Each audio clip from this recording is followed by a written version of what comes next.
маған көмектесесіңдер ме, балаларым? Алтындарым менің, қойдың жүнін біз үй жануарлардан қырқып алады екенбіз. Кейін оны жуып, кептіріп, осылай сабайды екенбіз. Жұмсартып, қаттырақ сабаймыз. Ал қыздарым менің түтінді үйреніп жатыр. Мінекей, жіп-жіңішке қылып, жүнімізді түтіп, арасындағы кіршіктерін алып тастаймыз, балаларым менің. Керемет, балалар, мінекей, осылай жүніміз неше түрлі бұйымдарға айналады екен. Бұл, балаларым менің, ұшу, жіп иіретін құрал. Қараңдар, 3 бөліктен тұрады екен. Басы, сабы және мұрындығы.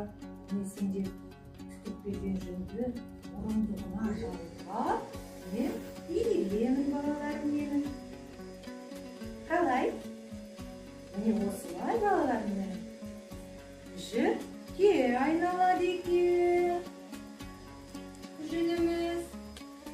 Және жіптен неше түрлі бұйымдар тоқимын. Жіптерді әртүрлі түстерге бояса болады. Міне әртүрлі жіптермен мен төсеніш тоқып отырмын. Міне төсенішті ілмекпен тоқып отырмын. Саида қызымның қолы тоңып жүр екен.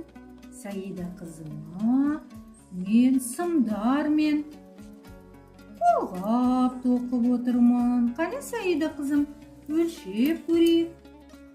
Қане, қолды кіргізе ғой ішіне. Керемет екен, мінекей.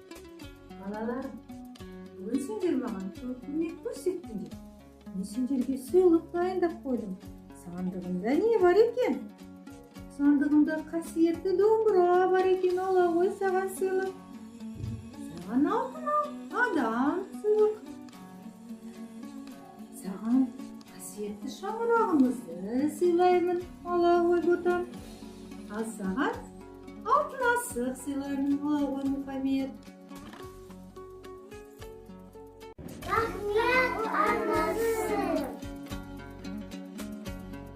Құрметті балаларым, жолыңызды батаға қойып, ауыз бойы құтты болсын, ақ мол болсын, дәстүріміз